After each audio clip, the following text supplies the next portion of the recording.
ശബരിമല ദ്വാരപാലക ശില്പങ്ങളിലെ സ്വർണം പൂശലുമായി ബന്ധപ്പെട്ട് തിരിമറി നടന്നിട്ടുണ്ടെന്ന് ഹൈക്കോടതി. വിഷയത്തിൽ കേസെടുത്ത് അന്വേഷണം നടത്താൻ ഹൈക്കോടതി പ്രത്യേക സംഘത്തിന് നിർദ്ദേശം നൽകി. ദേവസ്വം വിജിലൻസ് റിപ്പോർട്ട് ലഭിച്ചതിന് പിന്നാലെ നടപടി ആരംഭിക്കുമെന്ന് ഡിജിപി റവാഡ ചന്ദ്രശേഖർ വ്യക്തമാക്കി. Devaswom chief vigilance and security officer അന്തിമ റിപ്പോർട്ട് നൽകിയതിന് പിന്നാലെയാണ് ഹൈക്കോടതി നിർദ്ദേശം. ഗുരുതര ക്രമക്കേടുകൾ നടന്നതായി റിപ്പോർട്ടിലുണ്ട്. സ്വർണ്ണപ്പാളികൾ ഉണ്ണികൃഷ്ണൻ പോറ്റിക്ക് കൈമാറണമെന്ന് ദേവസ്വം കമ്മീഷണർ നിർദ്ദേശം നൽകിയതിൽ കോടതി സംശയം പ്രകടിപ്പിച്ചു. ഇവ ഉണ്ണികൃഷ്ണൻ പോറ്റിക്ക് നൽകണമെന്ന ദേവസ്വം കമ്മീഷണർ നിലപാടെടുത്തു. ഇത്തരം നീക്കങ്ങൾ സംശയകരമാണ് എന്നും ക്രമക്കേട് നടന്നിട്ടുണ്ട് എന്നും കോടതി പറയുന്നു. ദേവസ്വം ബോർഡിനെതിരെയും ചില പരാമർശങ്ങൾ ഉണ്ട്.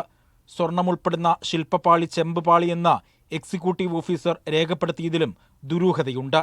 ശബരിമല ശ്രീകോവിലിന്റെ വാതിൽ പാളിയുടെ സ്വർണ്ണ നിറം മങ്ങിയതിലും കോടതി സംശയം പ്രകടിപ്പിച്ചു. ശബരിമല ശ്രീകോവിലിന്റെ കട്ടിള സ്വർണം പൊതിഞ്ഞതിലും ക്രമക്കേടുകളുണ്ടായെന്ന് ഹൈക്കോടതി കണ്ടെത്തി. മഹസറിലും രേഖപ്പെടുത്തിയിട്ടുള്ളത് ചെമ്പുപാളികൾ എന്നാണ്.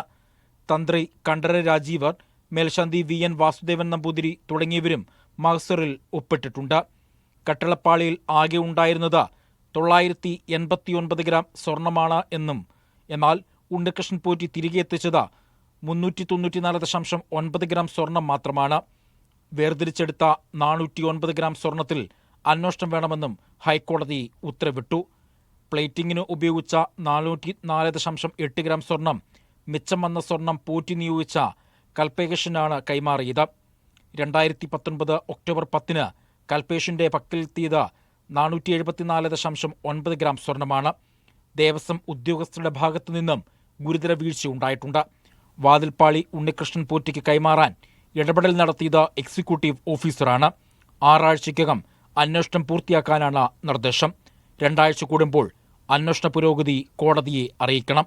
സ്വർണ്ണപ്പാളി മോഷണത്തിൽ ഹൈക്കോടതി നിർദ്ദേശങ്ങൾ പാലിക്കുമെന്ന് DGP റവാഡ ചന്ദ്രശേഖരനും വ്യക്തമാക്കി. അല്ലേ, നമുക്ക് അതിന് ഹൈക്കോടതി ഉത്തരവ് ഏതെല്ലാം ഉണ്ടോ അതെല്ലാം നമ്മൾ പാലിക്കുന്നതാണ്. ഇതിലേക്ക് ആവശ്യമുള്ള രീതിയിൽ നമ്മൾ നടപടി സ്വീകരിക്കുന്നതിലേക്ക്. മീഡിയ 1 കൊച്ചി.